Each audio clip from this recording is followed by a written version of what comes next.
Hey, dude, thanks for having me over today. Of course, man. I'm stoked to talk with you today, talk more about what you're doing with Manzano Tactical. So Kyle Manzano from Manzano Tactical. Welcome to the Iron Sights podcast, my man. Appreciate it, sir. We are off location. We're actually invited me over into your garage today because we're both prepping and getting ready for a an event this weekend down in Southern California, California Range Weekend. We're going to see all our buddies, meet a bunch of new people, and so, as in true Scott fashion, last minute rushing around prepping some new shit to go and try down there. And so I brought over a bag full of stuff you're going to help me sort of put together today. You're the man with the tools. So a couple things. First off, we have a Geisley upper. It's a full upper. I've already mounted the mod system on there with the Unity button, as well as the Scout A light wing. the wing, and then also the switch on the back. So that's going on to a brand new Radian AX556 lower that I literally just picked up last night.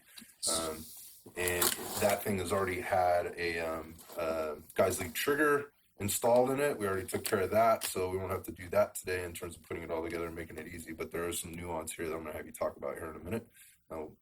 I love these triggers. You actually introduced me to them, and want to talk about those Geisley triggers and why I like them so much. We have a stock adapter that's going on this as well. We also have a grip that needs to go on. We have a direct attachment for my sling or my QD. Obviously, got to have a buffer tube, and we have a stabilizing brace. Everybody should know what those are right now versus a stock. We may be kind of going to the nuance today for those people listening that still don't get it, and or don't understand what we're dealing with here in California as it relates to maybe federal law. But anyways, that's what we're going to be tinkering around with while we're chatting today. Cool. Sounds good. Yeah. So, dude, as we're kind of getting started here and we're just unboxing stuff and putting it together, let's talk about Manzano Tactical, man. Let's talk about you and how you got to this point. And to give a little context for those people that don't know the story, I got introduced to you in 2021. 2020. Right there at the end of 2020. Yeah. Yes, you're right. Because we were out at a particular spot and things started to expand, gave us some, and we kind of jumped around in terms of where we're training, so we'll kind of get caught up on that. Met you through Jeff Chanel, who anybody that listens to the show knows who Jeff is. He's one of the co-hosts on the Monday drops or the Monday episodes when we talk mostly about fitness, who's actually also going to be at CRW with us. And sort of the rest is history. So I'll let you pick it up, just kind of with where, how you got started in the firearms genre, what you're doing, and what's going on with Manzano Tactical. So I was training heavily to get into the executive protection world and whatnot, and then I kind of realized whenever I was going to trainings, I had to fly out of the area. I had to go up to Oregon or Vegas or down south, and I was like, you know what, I should really start something here because I'm going to all these courses, I'm spending all this money, I'm learning all this stuff, and then I come back here and, I feel like a lot of things that are taught in this area are still kind of old school. Yeah. So I thought, oh, well, there you go. That's a good little niche pocket that we'll have, is bringing modern techniques back to where things aren't as modern. And it just, everyone who has come out, they've caught on. They take 1 2-hour lesson and they're dialed in and they're like, okay, this is something. This is good. So. Well, I mean, that's been my experience with you. I guess to be specific about it, it's started with individual instruction, and then now it's worked into group instruction. And maybe we can talk a little bit about kind of who your clients are, like who are you training, who's coming out to see you. Again, I think there's my experience on the range with you is vast. There's a variety. It's a wide variety of guys that come out. And you just mentioned something in that statement, and that was, what was accessible prior, right? And what types of instruction was happening here. Maybe you could kind of compare and contrast, specifically what we were seeing or what existed then kind of as compared to what you're doing now. Because one of the things that I find really frustrating here, and this I think leads into it, is access to even getting onto a range is so hard here. We just we're in I don't want to say the concrete jungle, because it's the city of San Jose borders a ton of other big cities, and we're just really spread out, but there's really no land left. Yeah, They're I mean, built on everything unless you get very rural. there's So, weird land like in between like here, Mount Hamilton. There's going down south to Gilroy. You look on the sides and you see a bunch of hills, but if you actually go up in there, there's actually people living in there, and it's yeah, like, well, we can't build a range out here because everyone's living out here, and yeah, so the land situation out here is kind of interesting. But if you drive anywhere outside of the area, they have ranges where you can go and do rapid fire and holster work and movement and all this stuff that you can't do here unless you're with an instructor. right. And with that instructor, the instructor themselves have to be like heavily vetted, and then they have to get approved for the range and all this stuff. So it's like it's a process just for us to even be able to get on the range, and then once we're there, then you guys can. And it's just not like that anywhere else.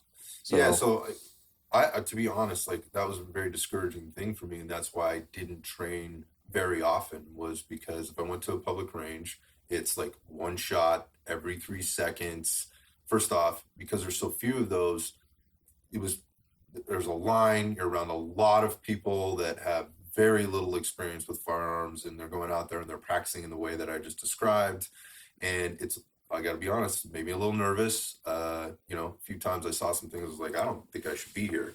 But it discouraged me from training, and that was rough. So when I got introduced to you, and all of a sudden we had access to do all these different things, and where it was 30 minutes from me, like I only had to drive 30 minutes, not 90 minutes or 2 hours, and make sort of a day out of it. middle of nowhere. Yeah, Bring yeah. all your shit. I could get in, I could get a couple hours of training in, I could get back to work for the day, get back to the family for the day, get in my workouts for the day, whatever it is. There's a better balance. Yeah, no, it's again, I even being able to go to these ranges and do what we do, I still feel like it's unfair that like the average person can't. And we do open range days for that specific reason. We want people to be able to come out, not have to pay for a lesson or a group class to be able to do what we normally do. So that's why we have days like that, open range days, and just getting people to be able to come out, pay the range fee, and then burn it down. But yeah, the fact that that's not like a common thing out here, where literally everywhere else in California it's fairly common. It's pretty annoying. Yeah, and so it's like what's interesting now is what you're doing, or my experience with you is now normal. Right. So when I go other places, I'm like, what the fuck? Yeah. Like, but they're the opposite. Their normal is one every 3 seconds or one every second, right? So they're used to that slow, oh, no holster work, that's for like law enforcement, military, just stuff like that. Oh, moving, we can't move. We can't do anything besides, here.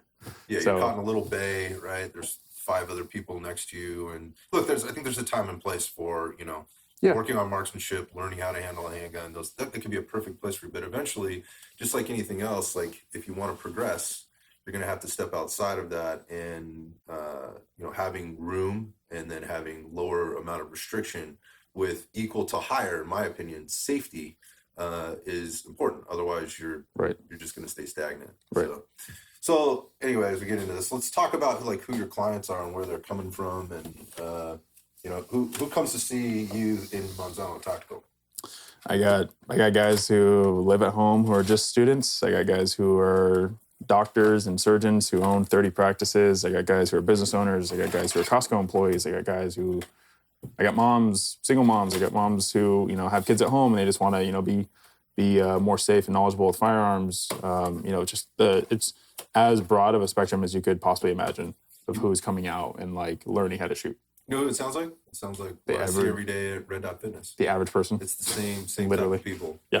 It's those people that are just looking to improve something about themselves or skills or whatever. Or just learn, have a new hobby, like enjoy going out and being like, I've been doing X, Y, and Z for the past, 10 years. I want to just try something new. They get into shooting, they love it, and they're just like addicted. They're like, oh, I want to keep coming out to this.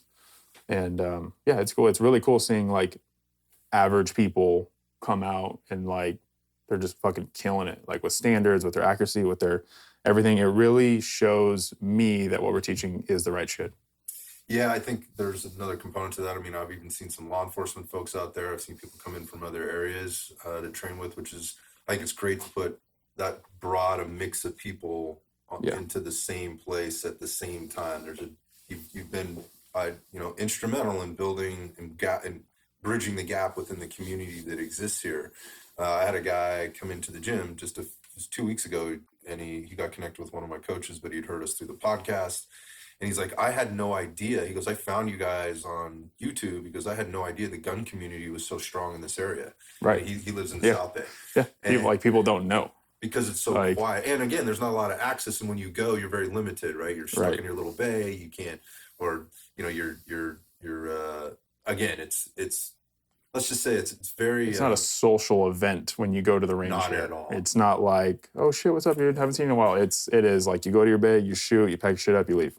It's not anything fancy, It's anything. sterile. It's sterile and it's almost unfun. That's why it discouraged me from doing it. So one of the things that I think you bring to the table, or and the group brings to the table, is I've made so many new friends and connections, and just met so many great people just in this last couple of years, hanging around the crew. And I mean, these are people.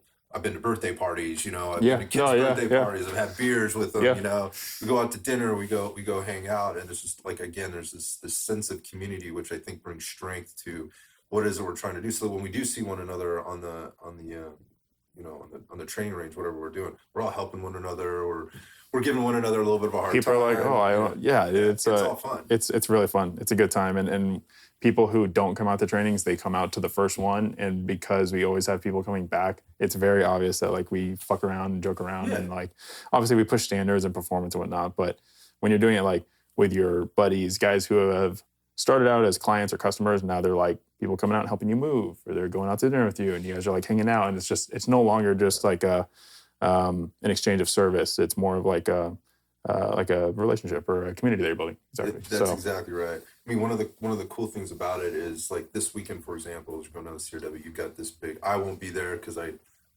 gonna be up on the range in the van or whatever. It was camping, but you got a big Airbnb. There's a lot of people coming. I mean, that was one of my first experiences with meeting so many people. Is like you'll set up the community outside the actual logistic area of the community. To make sure everybody's you know taken care of. Hey, do you need me to get you anything? Do you have a place to stay? We have this Airbnb. It's full, but you can pull up some couch, you know, or whatever else. Taking care of food. Well, you know, I mean, I got like it all figured out. I mean, that goes a long way, man, because that encourages people to get outside even more and go do different things. Well, one of the things that I've like felt or noticed when I would travel to go to like different range days and different shooting events and whatnot is it's typically like the training is from 9 to 5 and I'm hanging out with the boys from 9 to 5, right? But it's like, what about the night before? Or I flew in 2 nights ago, or afterwards, let's do drinks and dinner, or like all that stuff. It's like you there, you shoot, you leave, and it's like that's cool.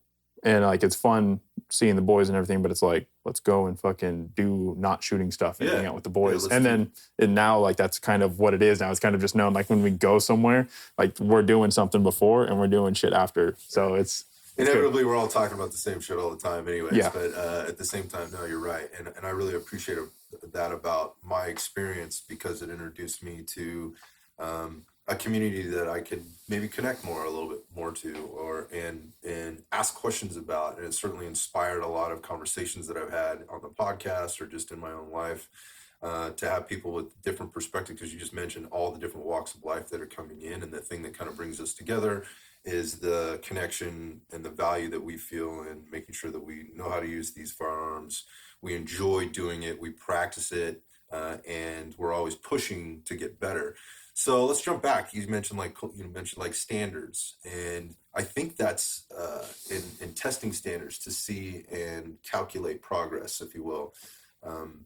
I think people need more of that. I mean, there's not a lot of places in life anymore where people are being held accountable, right? Not publicly, you know. And what I mean by that is like in the community, for example, if we're going out there and we're starting the day with our cold standard drill, there's a little bit of competition within yourself, maybe, or self-accountability, pride that comes into that. But there's also like, what's the guy next to me doing? And this is the same guy that I just spent a weekend at the event with, and then had, you know, dinner with, and we hung out and, you know, traveled with, or whatever the case. So there's a little bit of competition and accountability there. Like, I want to be better. I want to get better. There's a measure of that. So maybe talk through kind of your philosophy about the standards, how you implement those. For people that might be going, dude, I don't want this to be a test. I don't want this to be a competition all the time. Right. And I might parallel that to like certain types of like workout gyms or whatever. Like that was a turnoff for people sort of in the CrossFit arena. Like, I don't want to go compete every day. You want to compete, it's a great place for you. Right. But I don't want to be compare it against anybody else. I just want to do my own thing. So maybe you can talk to, how people might get their arms or their head around that. I think the biggest thing is understanding there's a difference between a challenge and a standard. A challenge is obviously going to like push some limits. Like this isn't supposed to be easy. This is supposed to, fuck you up, and you're supposed to hopefully build up to be able to eventually get that going. The standard is this is something I should be able to do. Why am I not able to pass it when 75% of everyone next to me on this line is able to pass this? That's a good point. If the other average Joes are able to do this and I can't, there's a gap there. What is it? Right, exactly. So it's not like we're trained to be Navy SEALs. Right. That's not what we're talking about. It's marksmanship, accuracy, speed and efficiency of movement, all of those things starting to come together, right? Standards are basically like 9 to 10 out of 10 times I should be able to pass this, right? Like I shouldn't be. And then our standards, I don't want to say they were easy because it's definitely a good place to eventually build up to, but we built even harder standards that aren't quite challenges, but they're definitely spicier challenges. Spicier standards. Before you get into that, because I love that, because it's pushing people, and I think it's filling, again, that middle gap. So like, now what? Everybody's going to like, hey, I've done this. Right. Now what? Or more importantly, like, I'm not quite doing this yet, but even when I do, then what after that? Right, exactly. Have I arrived? Am I at the pinnacle of, I know, am I a god or am I not a god? The demigods, yeah. Versus moving into the challenge, which is a different type of thing. So maybe compare and contrast that. Yeah, so I know some guys who will take their 5 favorite standards and they'll just rotate them. And they'll do this one for this month. Next month they'll do this standard. Next month, and they'll just continue to rotate throughout those to make sure that they're staying well-rounded. Okay. I think one of the things that I personally struggle with when shooting is the very fine, accurate shots. I feel like I'm very well versed with the rapid fire stuff, but it's like the quarter shot at 7 yards and then like a $50 shot at 7, like the 777 drill. That one is fucking spicy. That is a hard drill. But then there's guys out there where it's like they're very comfortable with that, and then when it comes to rapid fire, it gets derailed. So it's like just kind of understanding which parts is your strengths and weaknesses, and then finding drills and standards to kind of help you push that. Got it. Yeah. So next question would be about just sort of your evolution as a coach, and what were some of the things that if you had to go back maybe and do it over again, or what were some of the more impactful things that you think have brought you to the place that you're at? And I have a bunch of other questions after that, and just in terms of where things are going and as an industry and what you see happening. But maybe just talk about yourself and just sort of your evolution there and how you got to where you're at. I think as a coach, the number one thing is just like understanding it doesn't matter how good of a shot you are. You need to be able to transmit that information to the student. When I first started, it was a lot of regurgitating or being like, hey, this drill's from this guy, and then let's run it and teach them that. And it's like, hey, this next drill's from this guy. But now it's kind of more like, you take drills, you learn them as a shooter, and then you kind of change them, not to be able to call it your own thing, because, it all stems off of someone else's X, Y, and Z. Yeah, nobody's inventing anything. It's more just like, what I've noticed is that when I word it like this, or we do it in this order, or whatever it is, it's been more helpful for people. Makes more of an impact. Right. Yeah. So it's like, I guess off the bat, what I see a lot of is people regurgitating, which is fine, understandably. And then eventually they kind of do their own thing or stem off and do their own thing. So I think that was like one of the biggest things. I mean, I can parallel this to fitness, because at the same time, like we're coaching or training somebody, we've heard something that really impacted us, and we're now trying to communicate that to somebody else. It's good information. There's facts and data to back it up. It's not like we're regurgitating because it sounded cool. Right. It's good info. So how do we get it to the person? And you don't have a lot of practice or reps in it yet. So you have to rep it out several times before you find what works well for you in terms of what sounds good coming out of your mouth. Right. Or when they said it to me, it sounded really good. So I'm going to try to say it to someone else. That it's going to get lost in translation there. So you need to actually understand what they're telling you, learn it, absorb it, practice it, X, Y, Z.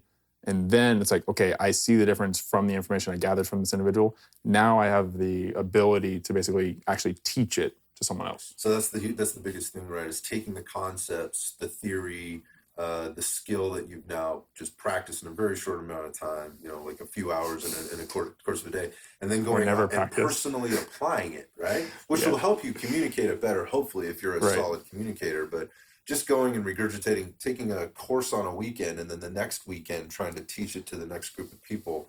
Or even worse, a 60-second clip on Instagram. Yeah, right. I saw something on Instagram. So boys, this is what we're gonna do. Right. If you're gonna run them through like a drill and it's like you're kind of like that's different. But if you're teaching like a technique, you really need to understand the technique if you're trying to then teach it to people. So you gotta get reps. Yeah, you gotta get reps. So with all that we're seeing out there, I mean, obviously there's a lot of information that's being put out there, and it's very easy to do. Those platforms are out there. We've seen it evolve very quickly. I think we had more firearm sales in 2021 than we've had in the history of the United States.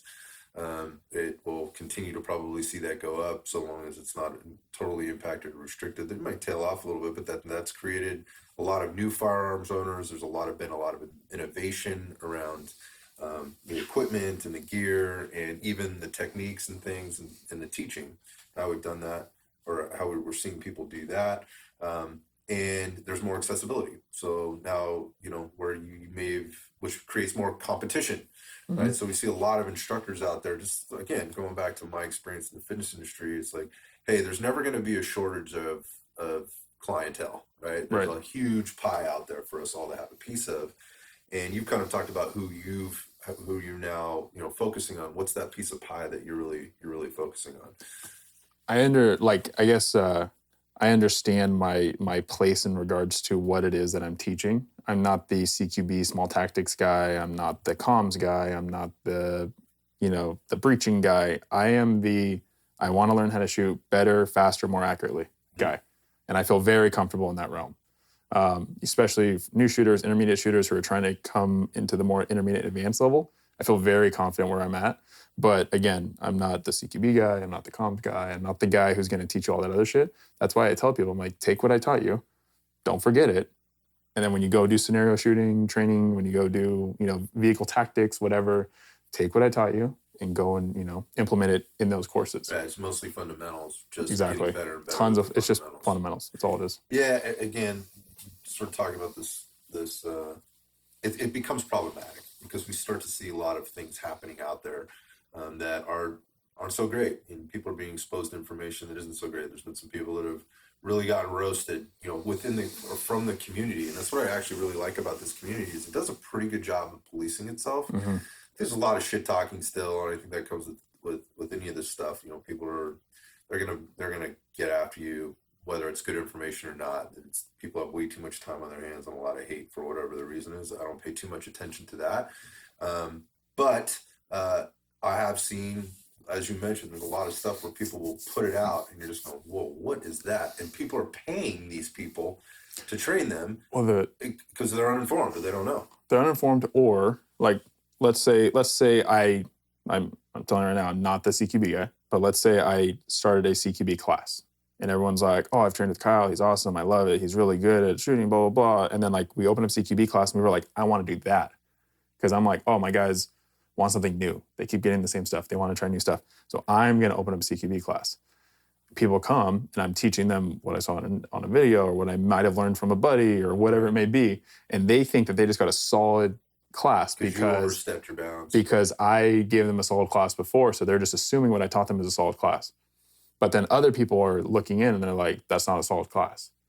Right. So I think it's instructors trying to kind of work outside their wheelhouse. I think it's people, which is understandable, but like you have to learn it, right? You have to actually go and absorb that knowledge, practice it, and then do it. You can't just be like, you can't just diversify your classes to kind of get more of the pie if you don't know what you're trying to teach. Point. So that's I think what I'm seeing a lot of instructors do is like the fundamentals aren't sexy. So they're trying to do sexier shit, but they don't know how to do sexier shit.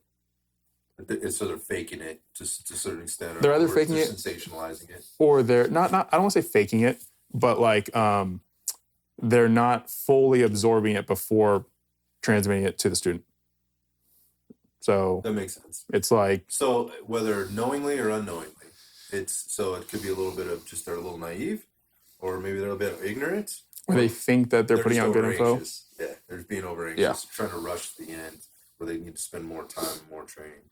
I think there's a flip side of this, and that is if you haven't done any of this for years and years as a police officer or in the military or whatever, that you have no business teaching this stuff because you just don't have, I'm just going to say, quote unquote, real world experience, whatever the hell that is. Right. Because that's going to be very specific to whatever place you came from. I've been clearing buildings for the last 30 years. I know how to clear a building. In Afghanistan or in Iraq or wherever the hell, that's different than the other guy who's doing it in Chicago or. Which is kind of why I like my lane, because my lane is very quantitative. It's like, how fast did you shoot and how accurately? It doesn't matter who it was, doesn't matter what gun you use, doesn't matter about anything besides the numbers. Yeah, it's very measurable. Right. So just kind of transitioning from that a little bit is then going into, so if I'm the consumer and I'm looking out, into the market right now about, hey, I really like to get an instructor. I really like to explore, push things a little bit more. I've been doing the one shot every 3 seconds at the range. I've got some basic skills under my belt. Like I'm comfortable with my firearm, but I know it's time to take it to the next level for me. And I'm encouraged to do that. What are the things I need to be looking out for, or what are the things I should be searching for if I'm looking for an instructor? So let's start from an intermediate more level. I will always go to someone who will outshoot me. So if I'm taking your class, I know you can outshoot me, and I'm there to learn how to someday outshoot you. So as a novice, or let's just say somebody who thinks they're becoming intermediate, but that's relative, right? That market is going to be pretty vast, right? Because there's going to be a lot of shooters out there that are going to be better than you at that particular point, right? Right. It's when you start obviously getting a little bit more advanced, you're looking for somebody that maybe a little bit more specialized and has more experience than is. Or it's a specialized trait you're trying to learn, like CQB, vehicle, stuff like that. So that's my thing. Like if I'm taking a class from you, it's either for a certification or because you can outshoot me and I want to learn how to shoot better. For like the super basic, don't even have a gun, never shot a gun, never held a gun. For those guys, the problem is like the classes that they're teaching for those level of students, like let's just say the NRA basic stuff. Yeah, the standardized stuff. The very like bare minimum standard, check it 12 times, show your buddy it's clear kind of thing. Those very low level classes in regards to how much skill is involved, they're not bad courses per se. It's just if you're trying to kind of like learn how to shoot better, there's not a lot of shooting, so it's like if you're trying to just learn how to become like more confident and like around them, those are okay courses. But then if you're actually trying to like learn how to shoot, it's probably not the best course to take. So if you're trying to find someone to learn how to shoot, find a video of them shooting. like everyone that I would go to for instruction, I know what you vetted. I've seen you shoot, whether it's Instagram or on your website or from a buddy who took a video, whatever it is. I've seen you shoot. I want to learn from you, not like you've been a Navy SEAL and therefore I want to come learn from you or whatever the fuck it is, right? Like I want the resume needs to be backed up. Exactly. Like awesome, thank you, but couldn't care less. Like I am here to learn, and if you don't have the ability to teach that, then why am I here? So I wonder, again, as I'm searching around, there's obviously social media is an easy place to go to do this, or YouTube or whatever, as people are kind of advertising their stuff. We'll come back to that in a second. Because I think it's a good transition to get into, like, as an instructor, the things that you've learned and advice that you might give an aspiring instructor right now who's coming up, right? Mm-hmm. I get this question all the time. Yeah, so maybe talk about some of the basic questions you get and the answers that you give. So people, they, obviously you go to the range, you have a good time, right? Hopefully. And then you go to a class, you have a good time, and you're like, I could teach. Like, I want to teach. Teaching seems fun. You hang out with the boys, you get to shoot all day. First off, it's fucking awesome. I love shooting all day and hanging out with the boys. But you also have to understand, like, you have to be a decent shot. You have to be able to take information and then actually tell people said information without it coming off like you're a dick or coming off like you don't know what you're talking about. You need to be able to relate to your community that you're talking to. But the number one thing is if you're, let's just say, like, you're an intermediate level shooter and you want to get into teaching people how to shoot, teach beginners. And then as you increase your skill level, you can start increasing the type of students that you're teaching. And it just keeps going up, up, up, and up, and up. And that's what I did. Like, You knew your lane. I knew my lane. I knew, like, I'm not going to start here and start teaching these boys. I'm going to start here and I'm going to teach these guys. And as I get better, these guys will get better, and the people who are jumping on will be better. It's a solid business model too, right? In terms of like having something for all the people that you built and worked hard with, or worked hard to train and get inside your community, because now you're being able to offer them something more over time. And I think as a business owner, letting people know that right up front as you're starting to build your business is an okay thing. Being transparent, particularly with that first group of people, being transparent is, hey, you are getting a certain rate at this point because, I'm building my business and it's important for me that you're out here. I'm getting as much from you as you're getting from me. They begin to appreciate that. They trust you as you're bringing them up. And, over time, you can offer them discounts or whatever as you raise your prices and move into some more, intermediate type classes, or your classes grow. You can give them maybe, like, what's the word I'm looking for? Like exclusive access to those particular classes or group sessions that you're doing, or whatever it is that you happen to be doing. You can pull them along. So you're keeping that nucleus with you as you move, which I think is a hard thing for an instructor or a coach. Anyways, you get into a situation where you're coaching all these people and that's your money, right? And then you kind of reach your bandwidth. Like, I can really only get 10 maybe people in this class because of the space concerns or whatever I'm feeling comfortable with. And then what? Or you're teaching the same shit. Then you're teaching the same stuff over and over, right? And it feels like you don't want people to get bored. So that's when you maybe start reaching a little bit beyond your ability. I think that's solid advice, man. And I think that's probably what's gotten some of the people we may have mentioned, not by name, but just in general, into a little bit of trouble, is not being a solid business owner and looking at the longer term and being a little more patient with the process. It's also just not genuine to the students. Like you're, I'm teaching you, like, you taught me how to squat, and I'm immediately taking that info and I'm just fucking, hey, dude, this is how you squat. And it's like, I've never squat before. I've never fucking even put a bar on my back before. It's like, you can't take someone like that and be like, cool, like, I learned how to squat from Kyle. And you're like, so I think that the things we're talking about here is not just about shooting, right? It's not just about knowing gear, knowing equipment, knowing firearms, and being able to talk at the highest to the deepest to the the widest levels about all of it. I mean, that knowledge is good, but again, if I'm relating this back to other things, like your clients at that time aren't going to understand any of that anyway. And throwing a bunch of big fancy words and being able to talk over their head isn't helpful. No. In the long run. You need to be able to give them whatever they can take away and utilize. And if they can't, be able to absorb it. It's worthless, right, at the end of the day. And there will be a couple of students here at this end, and there'll be a couple of students here at that end. And to your point, you have to know who you're speaking to, right, and talk intelligently and articulately to the middle upper half of the group, so you don't lose the people at the bottom, and you also don't lose the people at the top. Right. And then know how to have those on the side conversations where appropriate, or push things, or push people. And again, I think that's where coaches in general can get into trouble, is not knowing that balancing act. But I was going to go back to what you were saying before about, if I'm a consumer out there looking for a coach, and you mentioned one of the things you should be able to see very easily is that they can shoot.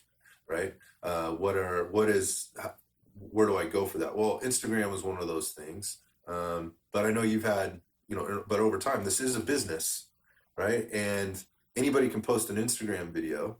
And at this point, what you're trying to do is post a 15 to 30-second clip of, your best day, right? So that everybody can see what's on there. And I think people get that about Instagram.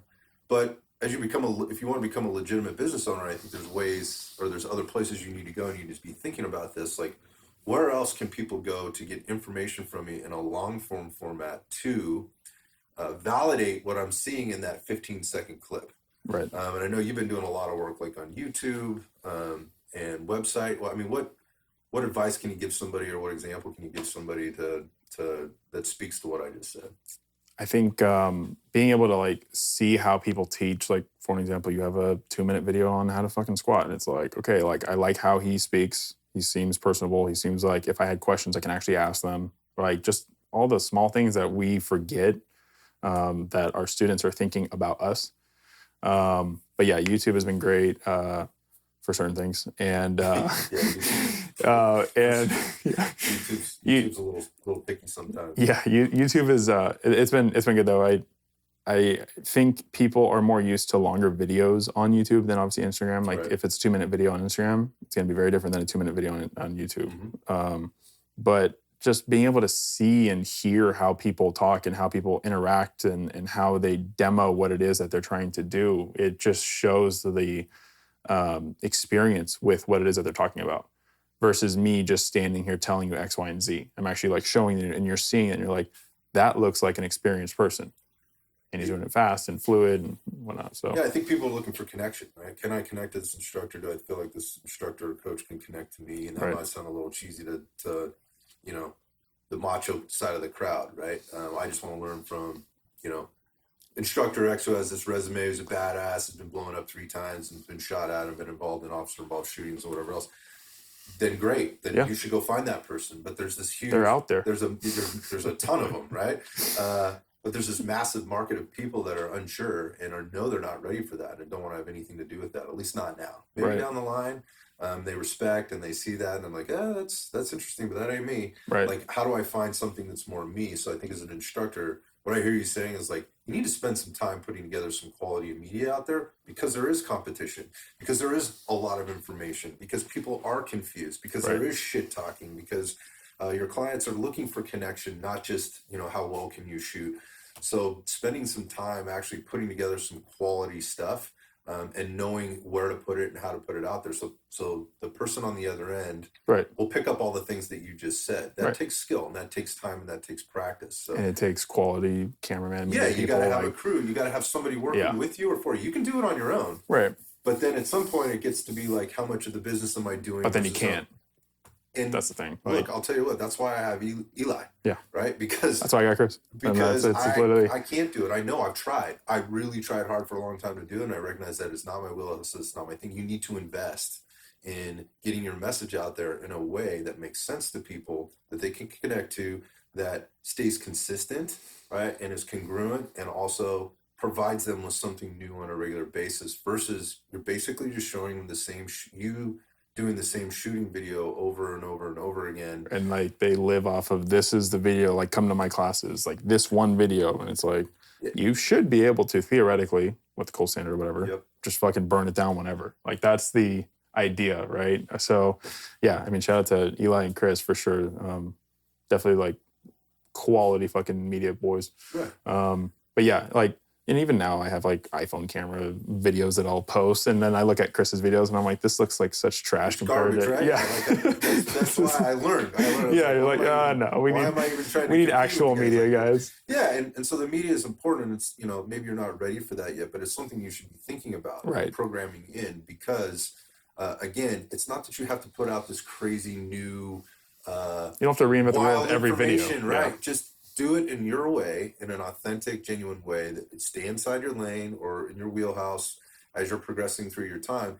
And here's another advice I would give people as like coaches is don't erase the old shit.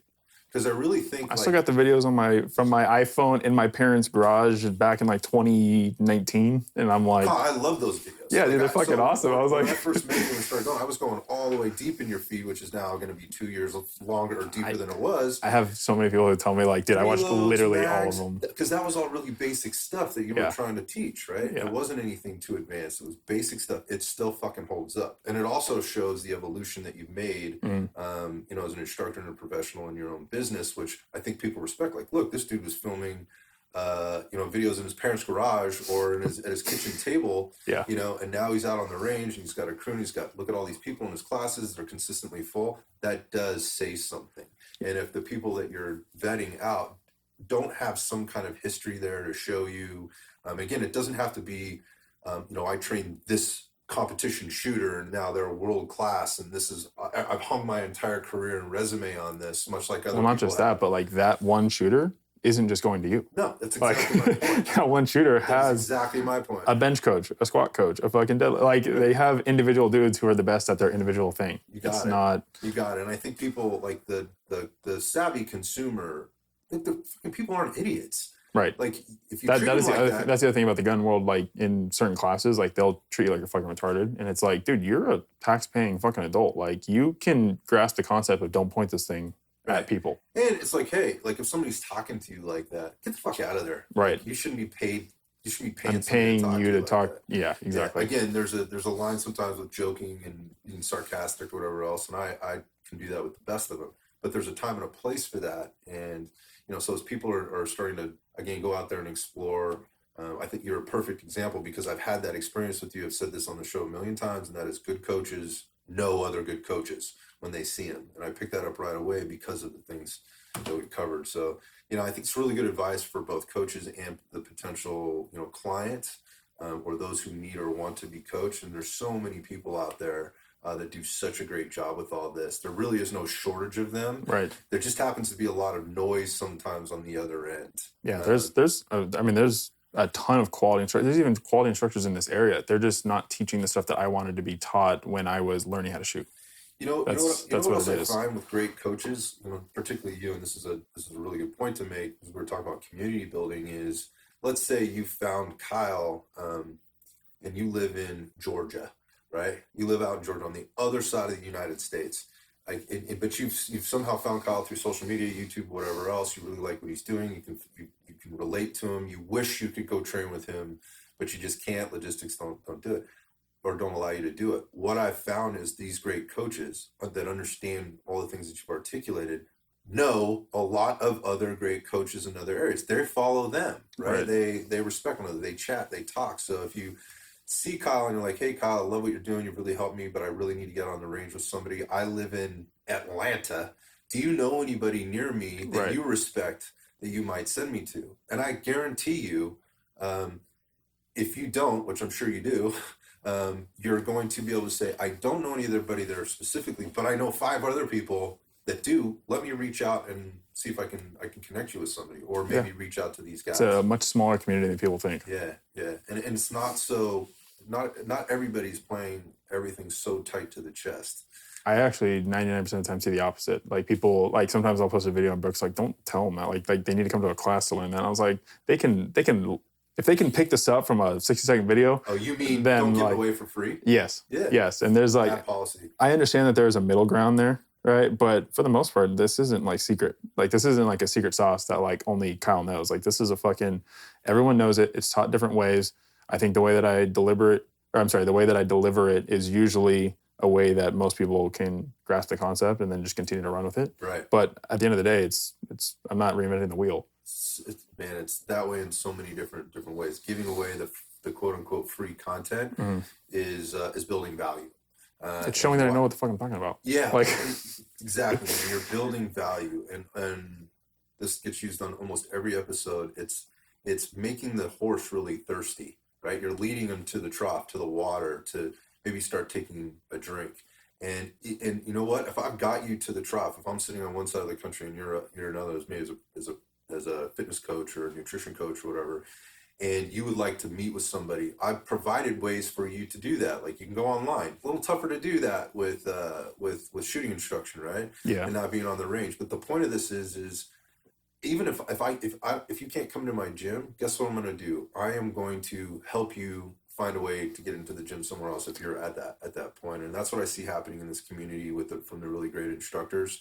And they'll call, they'll FaceTime, they'll be like literally like the most wild. Like I've asked instructors like, hey, what do you think about X, Y, and Z? And they'll like just send me their phone number. They'll be like, hey, call me whenever you're free. And I call them, and then we talk about it for like half an hour. And I'm like, like dude, that's 30 minutes of like free knowledge that this dude just gave me, and it's like one of the instructors that everyone wants to go and train with. Right. And he was just like, yeah, dude, call me. Like it's everyone in the community is like.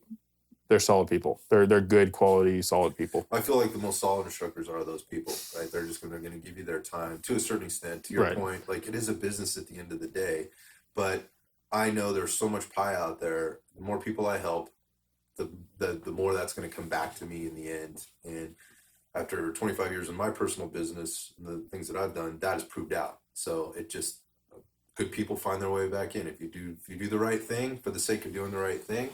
Generally works out. Yeah. Generally works out. without expectation. Right, right. You know, without expectation. I'm not helping out now because I know eventually someday you're gonna scratch my back. That- It's just I'm helping you out, and you know. Important point. Like, and maybe you'll talk about this to somebody else, and somebody else will come through. Like, Right. So yeah, quit playing everything so close to the chest, and don't be an asshole. All right, let's get to tinkering here while we're doing that. Maybe just talk a little bit of gear and equipment. So we're doing this new Radian lower. I mentioned at the beginning, you introduced me to these things a little while back, and since using them, I fucking love them. There's a little bit to, you can recognize quality of build when you look at things, and a lot of people are like, hey, you know, well, there's a lot of other great companies out there do great stuff. No doubt about it. But I think I'm one of those guys that once I get something I like, that's what I do, and my ecosystem stays the same across the board. Yeah. And this has a couple of interesting features on it. Maybe we just go through it. We'll talk about the trigger that we already put in there, but maybe just the features of this Radian lower. So the Radian ADAC lower, it's an ambidextrous lower. So for guys like me who are lefty, or guys who want ambi controls, you have things like magazine release on both sides. You have bolt releases on both sides. What makes the Radian ADAC lower particularly interesting, though, is on the right side of the gun, you have a magazine release that also dubs as the bolt lock back. So when this thing comes up, that's theoretically when the AR is put together, locking back the bolt. So typically you have to use this on this left side of it to make that happen. But with these, you can actually use this button to lock back the bolt, and then it does basically 2 steps in one. If you're trying to clear like a double feed or malfunction or anything like that, you hold down the magazine release, you rack it back, the magazine falls out, it locks the bolt back, all in one motion, and then you can continue to proceed to clear out the malfunction. Yeah, so as a right-hander, you know, my index finger is on that right side already. Right. So if you, like, you're trying to clear a triple feed or double feed, you have to come up with the other thumb, push in. On this one, you can just bring it up into your workspace, pull back on that charging handle, use that index finger, which is just an inch above wherever it would typically be, right, and drive right in. Which, look, in terms of efficiency, I think it's great. It's a cool feature. It takes a little bit of getting used to and learning how to do it, but once you do, it's like, again, when I go back to my ecosystems, or that ecosystem comment, as I go across all of my pistols or rifles, you don't want it to be different. I don't want it to be different. Yeah. I want to be doing the same thing every time. So that's I thought that was a cool feature. Yeah. It's and then good people at Radian, good folk for sure. And then whenever we go to these like shooting events, community events, they're usually there. Right. So it's like they're out and about. They're doing things for the community. So yeah, just the fact that the quality of their product is at such a high level, it just makes it that much better. Yeah, they're doing a lot of cool things. Again, I think quality of craftsmanship is a big deal for me. They're definitely meeting the standard there in my mind. So we got to get the safety selector in there. Actually, before we do that though, we did install that Geisley trigger prior to starting today. It is the SD3G trigger. It's a flat trigger made by Geisley. It's very fast, very quick. I actually run the what's the model number on the curved trigger? SSAE. AE, yeah. I always get those confused because I have a million of these. Yeah. So you just took out the detention or the pin. The second trigger pin, yeah. Yeah. The top one here. Because Radian actually makes one that's a little wider at the top, right? You want to go through that? It's just so it's like an oval shape. The traditional one looks like this circle here, but the Radian one, at least for the top pin, is actually the oval that covers that. It helps with it walking out. It helps with it actually just looks way better too. It's just flush. But yeah, typically you see 2 circles when you put the second part of the trigger in on these lowers. Yeah, so I love that trigger. It's super fast. Let's just put it that way. I like the way that flat face feels for me. You know, anybody that's running aftermarket triggers on a lot of their handguns, like those flat triggers as well. I found that it works really, really well for me. And if I'm wearing a glove, which I rarely ever do, I don't like shooting in gloves, but I have trained in gloves before. I feel like I can can get it my finger, and then I actually get more feel because I get more surface area, and versus the curve. Yeah, it also gives me a little bit more space to get in there and not get hung up. So if you run gloves, I think that could be a feature that you really like if you're not running that trigger already. For me, it's just like how the trigger pull works and everything. The curve triggers are nice, but I definitely love flat triggers. The curve is kind of like, it has to fit in that perfect spot. And your hand has to grip it a perfect way and all that stuff. Flat, you just grab it and start burning it down. Yeah, I don't hate it. I don't hate the curve trigger, but I've decided, certainly these last couple of months, I think that the flat one is better. That's why I went with it on this one. Yeah. All right, so as we get to this safety selector, when we're putting that in there, one of the things that I recognized the first time I had a Radian lower in my hand was how buttery smooth that safety selector was. Brand new, like right out of the box. Like, I've run others lowers, and I also have other safety selectors, everything from mag pull to whatever. And it's like, oh, you just got to break it in. You just got to break it in. There is no break-in time on these guys. Well, I mean, it's ambi right out of the box, so they have sort of I don't want to call it like a proprietary system, but god dang, the safety selector on this is sweet. Dude, Tony should have definitely put this in before he put that in. Because you have to remove the trigger. Yeah. God damn it, Tony. Yeah, the Radian Talon safety selector is kind of the industry gold standard for safety selectors. You can either have a 90-degree throw, so when you flick it on, it goes all the way 90, or 45, where it just kind of goes halfway. And it's really, really nice for just like quickly flicking it off. Like you said, it's buttery smooth, but then just how modular it is. And once we get this going, you can see how easy it is to swap it. If you want like one side to be shorter, one side to be longer, all that stuff, it's a really good one to have.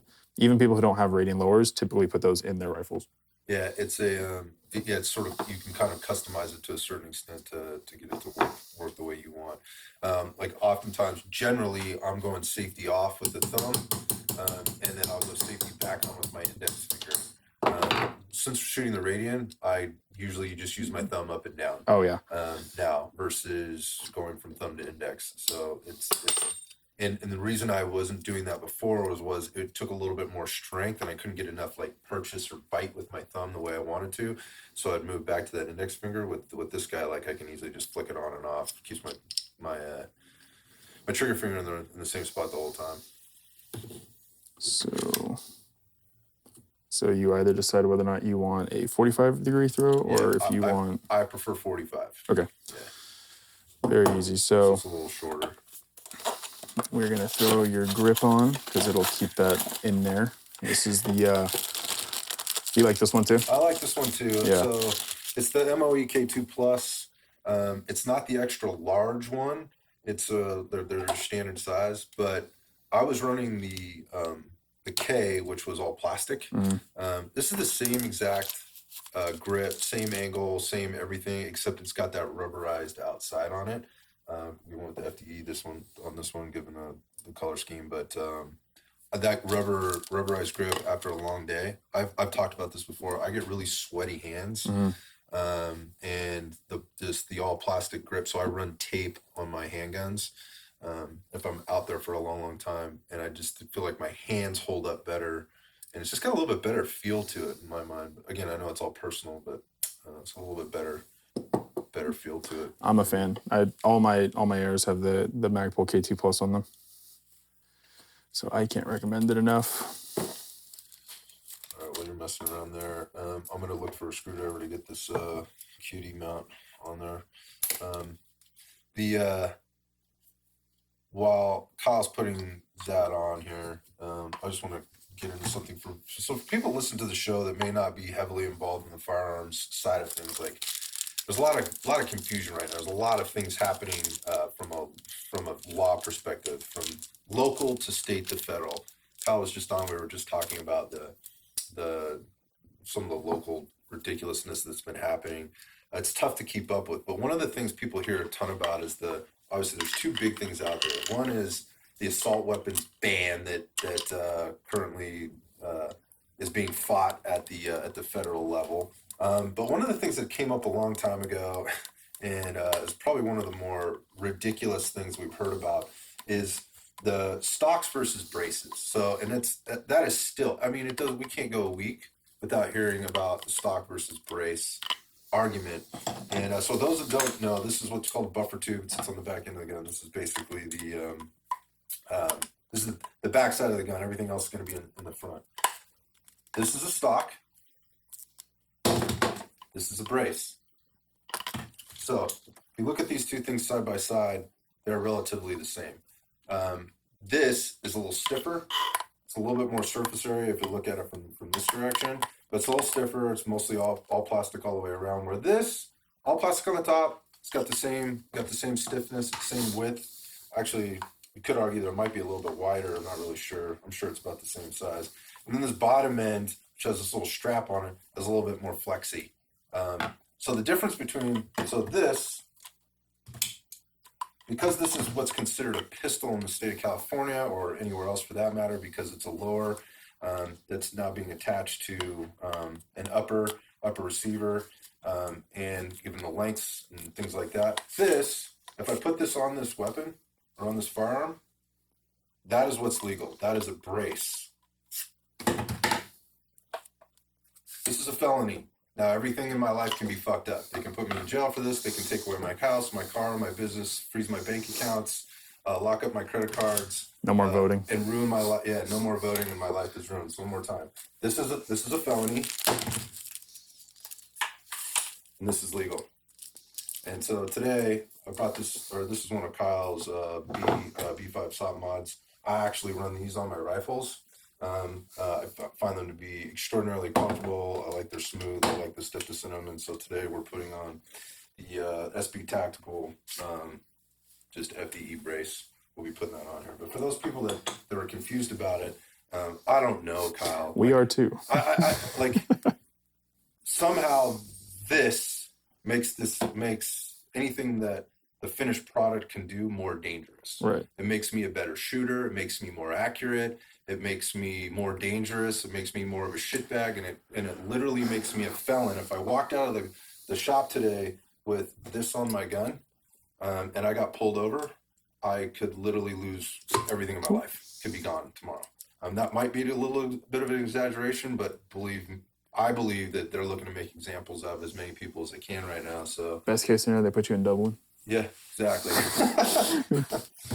This would be fine. So anyway, again, for those who aren't completely familiar or are a little confused about the things they see on Instagram, like, wait, is that California? Wait, is that a brace? Is that a stock?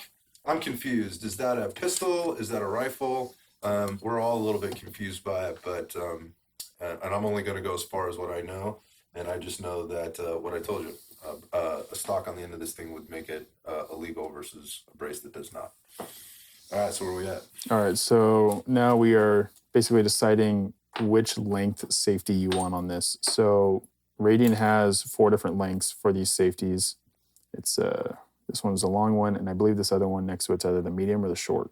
Mm-hmm. So the benefit to this is, for an example, when I'm right-handed, I come up and I have to use my thumb to hit it. I much rather want the longer one, but I don't want the other side, the side that's going to go flick down into my hand, to be hitting my hand as I'm trying to shoot. Mm-hmm. So they made it very easy for people to be able to mix and match and kind of basically get what fits best for them. Have one side long and then one side short. So when you flick it down, it doesn't hit your hand. But then when you want to flick it back on, it just comes up and you don't have to actually like tinker with it like that. Yeah, so my experience with this again is, so we'll go right on the long side on right for my thumb. Left. Yeah. Sorry. And then on the right side, the short side. So my only experience with this, so I've run it both ways. My only experience with this is like, actually, if I put the longer throw, or the longer one on the right side, it doesn't actually hit my finger. I don't really have a problem with it, the way my hand sits on that. Like I don't have a deal with it. However, if I have a glove on, going back to the glove stuff, the glove was catching on it. So just did that little extra material, and some, like a couple pairs of my gloves have like the reinforced around the knuckle and up top puts a little bit more material on it. That's when it became problematic. So depending on your application or whatever, that could be another reason. You might be going, that's not a big deal. Well, depends on how you're running it. Right. So these safety selectors are very easy to swap out. They have basically 3 pieces once you get to the one side. It's the little silver piece that's kind of the intermediate between the spring itself and the actual safety selector that you rest your thumb on. And then once you're here, literally all you do is you just push it down, and then this just slides over it. So you're here, you push it down, and then as you push that down, you just continue to slide over it with the actual safety selector, and it literally just slides right on. And then to take it off, same thing. You just push down on the silver and slide it off. So it's very easy to swap them. For those of you that aren't watching this, the bottom line on this is Radian's made this very, very simple to do. You do not have to be a gunsmith to be able to do this. Right. It's literally can be done on the range in a couple of minutes, right? If you had to. Yeah. It's very, very simple. And you can tell between the long and the short in the way that your thumb sits, but then flicking it down, you don't want the long on this side because I flick it down and then now it's hitting my thumb as a lefty, right? So, I'm sorry, my pointer finger as a lefty. So, yeah. It looks good too. Looks fantastic. Yeah. Now, Radian is definitely the gold standard with everything that they come out with. So, all right, now we do the second part of the trigger. So, just kind of in reinstalling this, a lot of people have heard about Radian lately through their new Ramjet product, which is the compensator that fits on that basically is California legal, which is a big deal. Right. You don't have to run a threaded barrel. Maybe you talk just a little bit. I've had only one experience running the Ramjet, but you've got one here on the bench, and so I thought maybe just take a time out to kind of talk about your experience with the Ramjet and what you like, maybe what you don't like, and kind of educate people on your experience. So I'm pretty well versed in the various comps that are on the market, just because I like shooting comped guns. It just it's a whole other conversation, but it just makes them easier to shoot. Long story short, that one I love. I love the aesthetic of it, and I love how small it is, because some of them are super long, and you have to get like whole new holsters just to accommodate them. That's a big deal. This one, it basically just seamlessly kind of is like an addition to the gun, versus like a whole nother fucking part of the gun up front and then the gun. So yeah, finding holsters and whatnot, definitely very nice. And then also going and making it legal for all 50 states is amazing. Yeah, I thought one of the other cool things about this is they're coming out with this, or Radiant's innovating this. Effectively, like, you'll be able to swap the comp across all your guns, depending on what gen you're running. The barrel, not the actual comp. Sorry, you're right. So you can use the same barrel. Basically, you just have to have a comp for whatever gun that you're shooting. Correct. Right, but the barrel can be used. So right now they're selling them in the kit, but eventually you'll be able to buy them separately. I mean, I don't know what they're doing now. I think you have to buy them with that barrel, because the way that the comp sits on the barrel, it needs that specific barrel to be able to run it. Correct, but if you already had one. Oh, correct. I got you. Yeah, if you already had one. I don't know if they have intentions on selling just the actual individual comp, but they definitely should. I feel like when I talked to him at the Bishop Range Day. Oh, they were? Yeah, he mentioned that was the direction of movie. There might not be soon. But Josh is literally the guy who would make that decision. Yeah, and Josh and Amber were really cool. But yeah, Josh would literally be the one making that decision since he owns Radian. So, just as we're moving to the next thing, let's talk about CRW a little bit, dude. I've been super stoked about this. Anybody that listens to the show knows that. I mean, I've been talking about it forever. And if you follow me on social media, then you've definitely seen your posts, Kyle's posts on CRW. So many cool instructors going to be down there. The tickets are sold out with regard to the instruction piece, but I know their spectator tickets are still available. People can still come and get involved. So we're actually dropping this episode the weekend of the day before CRW starts. But I was just talking to Antonio Molina, kind of the mastermind behind the whole thing yesterday, and apparently there's a bunch of dudes going down on Friday night before to get some shooting done, low light and no light. And what he told me was you were the dude behind all that. You're the guy putting it all together. We want to talk about that? What's going on? We just so every shooting event or community shooting event that we go to, we always do night vision and cigars the night before. And I thought, well, if we're able to do night vision and cigars at the range, then fuck yeah, let's do it. So Tony greenlit it. So I was like, cool, let's do it, boys. So who's going? Well, basically everyone's staying at the Airbnb. Okay. So all the NorCal guys, some of the SoCal guys I invited, Arm the Homies boys, Portside. I think Chosen's going. Right to Bear might come. There's a good group of the boys from SoCal and NorCal are meeting up for that. And so we're just going to hang out. Are you guys staying up there? Or what's the deal? Because I'm still trying to figure out how I'm going to make it up there with all the stuff that we got going on since we're coming down. And I'm bringing a crew with me. I got to make sure they're taken care of and we're all set for the next day and organized. There's definitely some people who are going to be camping out. I am going to go back to the Airbnb with all the other guys, though, right just because I know the next night we're going to be out there for a minute. So next day is going to be a long day. Yes. I think it gets started at like basically 9 a.m. for the participants. Maybe it's 10, but I'll be out there, 7:30, 8 o'clock. I mean, I'm pretty sure I'm staying up there that night, that Friday night to wake up the next day. I couldn't even keep track of all the vendors that are now going. It expanded very, very quickly. I'm super excited to connect with people down there, people that, we chat with on social media or we see their stuff, that they're doing on a regular basis, and they're coming out to support, which is how these events happen. That you couldn't do them without those people. So anybody that's ever been to or run an event understands that. It's super important. Oh, they know. There's going to be people down there, man. Who are you excited to see? Who are you excited to see and talk to? I'm excited to see all the guys I don't, obviously I love seeing the guys that I see regularly, but, just all the SoCal guys, Right to Bear, Chosen, Howitzer, Mark, just all the instructors, all the boys. There's a lot of really good boys down there. So you're going down there this is one of those times where you get to go down there, not instruct. You get to take some courses and hang out with your guys and shoot alongside them rather than instruct alongside them. Correct. What courses are you taking? I'm taking the TACMED course from Crisis Response Group. CRG? Yeah. Ryan. That's during the day on Saturday, correct? Day on Sunday. Oh, that's the next day. Yeah. Okay, I think he might be running some seminar on Saturday, but I could be wrong about that. Check in with Tony. He's always doing stuff, man. That guy is an absolute unit of information. I tried to get in with him before Saturday because I'm missing that class. Yeah. I'm doing something different. But he's like, dude, we're booked. Like, I'm so booked with the department and the training that he's already doing. Like, I can't. I was trying to get down there and get a podcast done with him as well as take a class, and it just wasn't gonna work out. Dude, he's a really cool dude. I don't know him super well, but what I do know and what I have heard from others who have taken classes, he's like, this is a class you have to take. So talk about the class. Like, what is it? Actually, I don't know much about it. From my recollection, Ryan is former Green Beret, and he's former Ranger for the Army, and I'm assuming he had some kind of medical something while he was in there. Medic.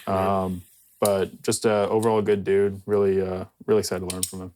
Yeah, I think it's it's medical application, like gunshot trauma type stuff, right? Along with pistol defense. So basically being in the hot zone of a situation is what I kind of gathered from it. So if we're messing that up, Ryan, sorry, man. But just some good practical knowledge, I think, coming out of that with hey, if there was an active shooter, you had to defend yourself, and you're also trying to provide or render aid to somebody in a very hot situation. How would you do that? Right. We don't train like that. Like, we usually train medical or we train shooting. Or there's tactics within the shooting. Not a lot of tactics in the medical stuff. It's like, hey, here's how you stop a bleed. Here's how you apply a tourniquet. Those kind of things. So this mixes it up and it gets a little spicy. I feel like they might even have. Are they doing what do they call it? Where they bring out a pig carcass and they run blood. What do they call that? Like a live something or other. I forget what they. I just knew I wanted to take his class, and I didn't really care what he was teaching, and I didn't even really look into the class at all. I was just like, I'm going to take. Well, that says a lot because I know you really well. So I was like, that says a lot. It's like, if this guy's teaching the class and I can get in, then I'm doing it. Yeah, that says a lot for the guy, for sure. And what else? What else you doing? And then I'm doing night vision with Kawa, which was another two bird, one stone kind of thing because I want to take his class. My buddy in Pennsylvania was like, hey, you need to take a class with this guy.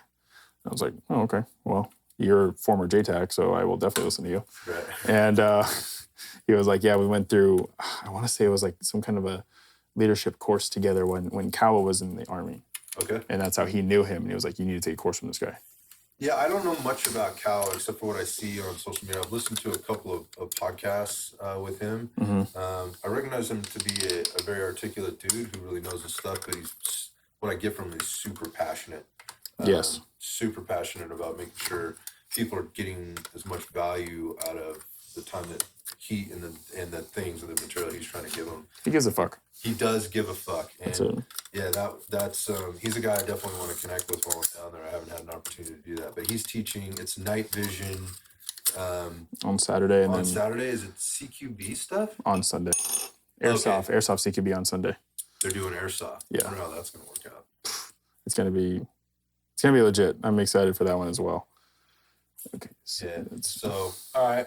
Yeah, so you got that going on. There's always the connecting with the local guys. I think the best thing about this thing for me, these types of things always is the camaraderie, right? The fellowship, if you want to call it that. You know, the community that comes together and does some different things. I mean, you mentioned a couple of names already. Like we get around and we see some of these other events. Some of these guys show up. Like we see the guys from One Shot. We see the guys from Chosen. The last time I was down, I met a bunch of guys from Surefire, which is really cool. I'm not sure if they're coming out this time or not, but you know, every time I come away from there, there's always somebody I can reach out to. I feel like I can literally just reach out to and have a conversation with if I have questions. Well, it's nice like buying products and being able to put a face and a handshake to a name and to an actual product, right? Like, oh, you know, Radiant isn't just Radiant. Radiant is Josh and Caleb and Amber and like all these people, right? So, it's cool being able to actually meet these people who are like the behind the scenes guys to like making some of this stuff happen. Yeah, especially, you know, there's a lot of West Coast people out there too, so they're not too far away. I mean, they're literally like, they'll tell you like, hey, the next time you're in town, just stop by. You know, like when you're cruising by. Very nice, very cool, very polite. Like, I'm telling you, the gun people are just like some of the best people I've ever met. Yeah, it's one of the things that kind of caught me off guard, actually. I thought that it might be a little bit more guarded, you know, because there's a little bit of ego, there's a little bit of macho that comes into it. I mean, come on. Just kind of comes with the territory, I think. There we go. But at the same time, it was the exact opposite for me. I found the ego piece to be strong. I mean, there's strong ego in the game, but the cocky or like standoffish personalities, I found that's really rare. And I found that those people that have that actually don't have a really great reputation. They don't do well in the community. They don't do well. Yeah, they get called out pretty quick.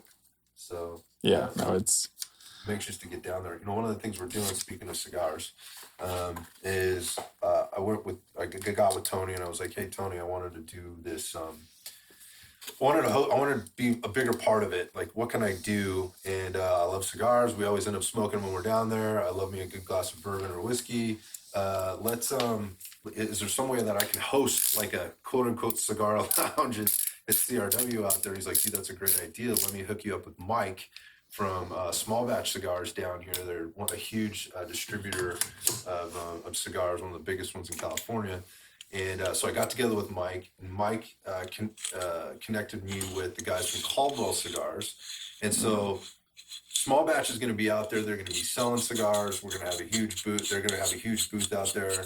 Everybody that comes to the event that's paid to go through instruction will receive a free cigar donated through Caldwell Cigars. That's so awesome. I've already got these cigars, and one of the cool things about these cigars is a percentage of the purchase of each one of these cigars goes towards a fund to support vets.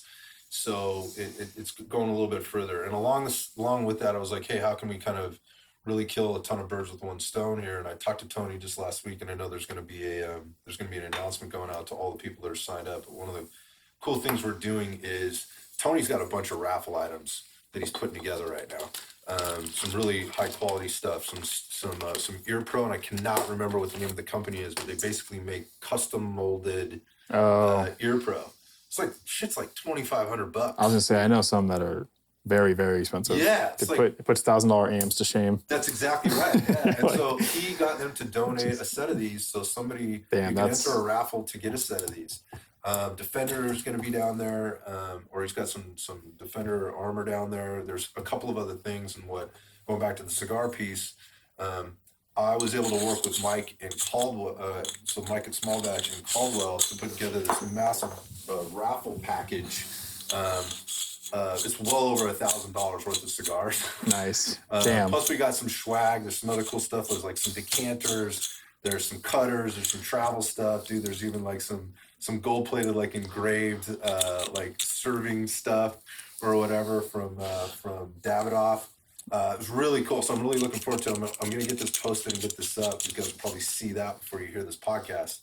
But so on Saturday, again, even if you don't smoke, you should stop by, but and give your cigar to somebody that wants it. Yes. If you don't want it. But we're gonna be out there all day long having a good time, and then obviously when the shooting stops at 11 at night, then that night on Saturday we'll be putting together the next level get together. It's always a good time hanging out there. So I'm super stoked for that.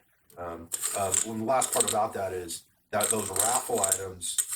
Or if you're entering the raffle, all the proceeds for that raffle are going to go to the Overwatch guys. Oh, okay. Yeah, awesome. So all the stuff Tony's bringing in, all the stuff we're bringing in. They going down? They are not. Okay. Jesse recently moved to Florida. So he's in St. Pete's, I think, down there. Just got married, and they got a baby on the way, and so he's there. Oh, awesome. I'm going to try to work that out, and Greg, as per usual, is working. I think he's got drill that weekend, so he won't make it down. So for any of you that come through and enter the raffle for any of that stuff or get into the cigars, remember, if you're entering for that raffle or any of those raffles, all the proceeds of that are going to go to the Overwatch Collective. And the Overwatch Collective is a nonprofit that provides extra funding for all first responders and military that need help and need access to help that they can typically get. So, good guys. Good guys. Very good guys. Follow the Overwatch Collective and check out what they're doing. My boys Greg and Jesse out there. So they got a whole team. So yeah, good, definitely good folk. Sorry, I need to hammer something real quick, boys. So this is called like staking the castle nut. That's what these little lines in here are for. Yep. I don't know if you've done that too. I haven't, because I don't have a castle nut wrench, and that's why I'm always over here, dude. Hanging out in your garage. Boom. That's it. That's all it is. Yeah, we're good. We're solid. Yep. Don't want to turn into Dom from last CRW. What happened? His thing came off last year. Dom? Yeah. His buffer tube fell off his gun? Yeah. Oh, boy.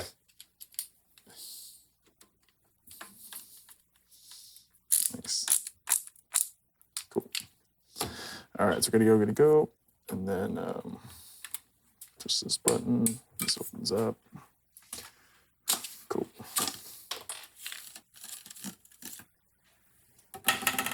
Cool. So we're going buffer tube right now with and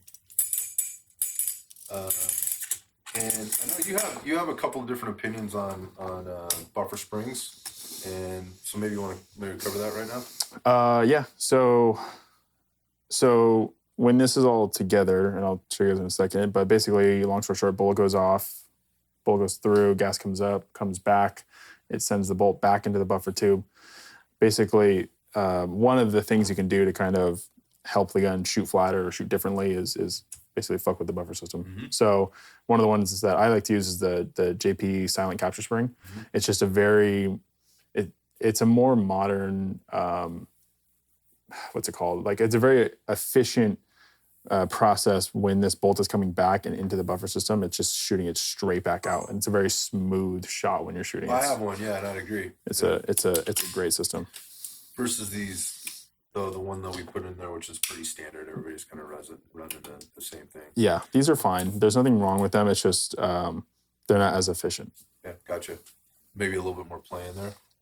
Little, and you hear the spring retracting with every shot, and small things like that. But yeah, let's see here. So let's get in here. All right, we got that. I'll have the charging one. Goes in here. So then when you close it, it's like that more lockup. So yeah, it's a little bit more tension.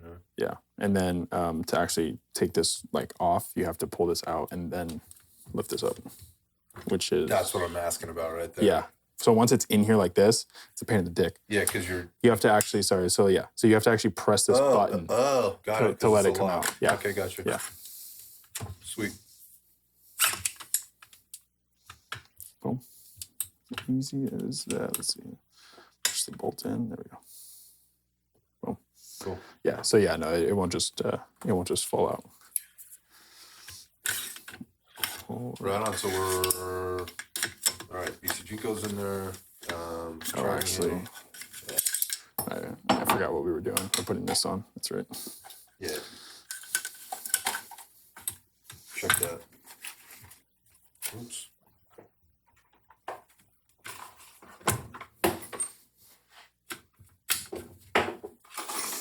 All right. So this is all good to go. Put it there. I'm gonna slide in here real quick. Where'd that little fucking washer go? It might have just fell between the two. No, I feel like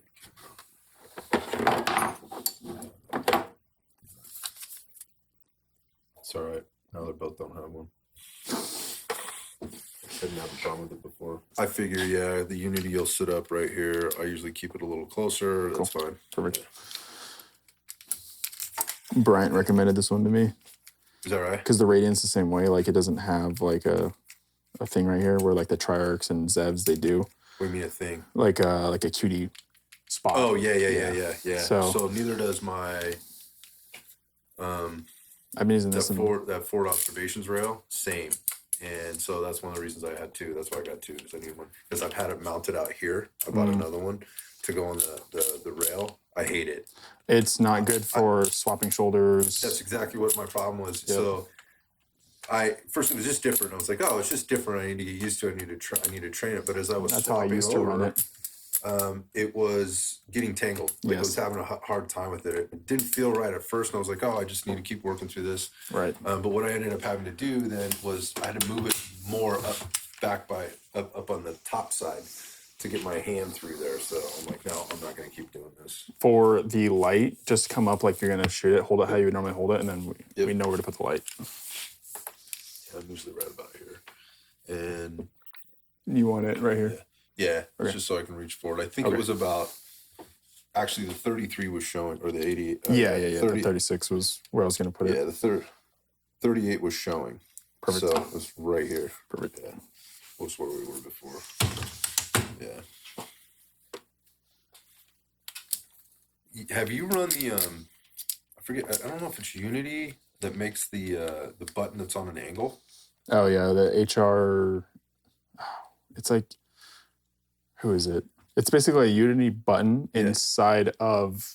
Yeah, it rises up here and it's at an angle. So when you come up, you're pushing down and into it versus pushing straight down. Yes, it's too aggressive of an angle for me at least. Yeah. Like it's not my preference. I considered trying it, but then I didn't want it. I'd never shot. I didn't want to purchase it. Hate it. So I'd love to, if somebody out there is going to be at California Range Weekend this weekend and has one, I'd love to get my There's hands for on sure someone out there who has one. And just try it. Some people like them because it's very obvious which one is your light versus your maul or whatever it is. I got you. Like, when you're running extra equipment. Right, because like if you run two of these back to back, sometimes people forget like, wait, is this one? Right. Where if it's this and fucking a ramp, it's very obvious. Like the ramp, that's what they call it. So yeah, I want to say it's called like the RF, I don't know, R or something. Someone's gonna be fucking listening to this and they're gonna be like, it's called the fucking... You dumbass. Yeah. The fuck you guys don't know that. All right, well, all we have left to do now is get the optic on there, which will be sitting on top of a Unity fast mount. We'll go FDE, both of those. That'll be the FDE fast mount by Unity, and then on top of that will be the FDE EOTech EXPS3 1 dot, and she should be pretty much good to go. We can get a sling on there and put some backup irons. Does anybody still run backup irons? I do on everything. I don't. I do on everything. But anyway, cool.